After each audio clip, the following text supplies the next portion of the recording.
Fellow reefers, what's going on? Fragbox TV, March here again in the Fragbox.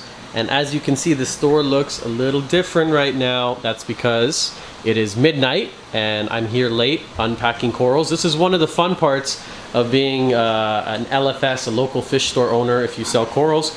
You never know when the flights are going to land. When we're bringing stuff in from overseas, they could be landing at 1 a.m., 3 a.m., 5 a.m., 4 p.m.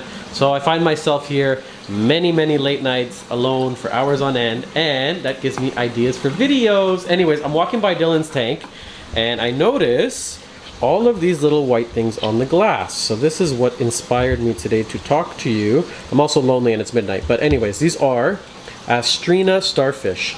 And if you notice in a lot of the videos I do, when I make a statement or a claim, I will say, in my experience. Hold on, I'm gonna just try and focus in on these. So I say, in my experience, or in my opinion. And I try to avoid making like statements that are facts or things like that, because anything I'm talking about is, in reality, just my experiences in the hobby over the years. So, oh, you know what? One other good little thing to talk about before we get into this. New camera on the way, 4K, so hopefully it will help increase the definition of the videos on your end there. Not to get sidetracked, but you know I always do. Yeah, these starfish, if you look online, I think there's a consensus that they are bad for your tank. And just quickly looking through his tank here, I can see probably, I want to say 100 of them. This is an Innovative Marine Fusion 20-gallon tank. This is a full-blown infestation of Asterina starfish. Oh, sorry, still trying to focus. They're really small. So if you read online, people say they're bad for your tank, they're pests, they eat zoanthids, they eat corals. So if that were true, I'm gonna rock your mind right now. Get ready, hold on to your hats. If that were true, we should expect to see the corals in this tank suffering. We should see the health of the corals not be too stellar because of how many starfish there are in here. But that's simply not true. If you go back and look at any of the other videos that we've done on this tank, the corals are doing phenomenal, even though there are literally hundreds of these things in here. So I don't think they're bad for your aquarium. I think they're 100% reef safe.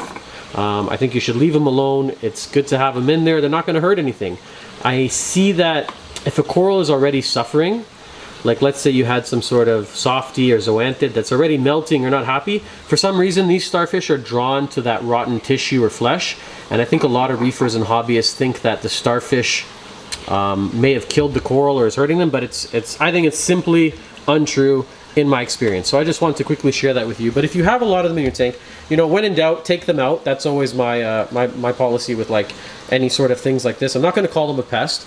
Or there's one other thing you can do. We got one back here. It's kind of cool. Let me see if I can zoom in. This is called a Harlequin shrimp. There he is, that little cool thing back there.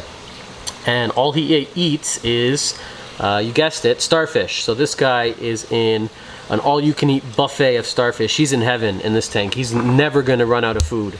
We could probably two or three of these in here, and there would constantly be a food source. But yeah, that's it for today. Just a quick short video. I wanted to share it with you. This is going to lead into the next video that I'm going to do on dipping corals to avoid adding stuff like this to the tank in the first place. So how to watch for pests and what dips we use here in the store and stuff like that. But yeah, I don't think they're bad for your tank. I'm just going to go out there and throw it out and say it. I think they're reef safe. So if you want to take them out, take them out. You know, I could literally just run my hand across the front of the glass and massacre 30 or 40 of these, but everything is precious and these are God's little creatures and I'm not going to touch them. So I'm just going to leave them there, and I'll leave you as usual with my name and the store name, email, all that kind of stuff. Sorry, I can't talk right now. It's really late. But anyways, hit us up if you have any other questions about stuff like this, any reef related questions at all. Happy to do a video for you guys. Thanks for watching. This is Fragbox TV.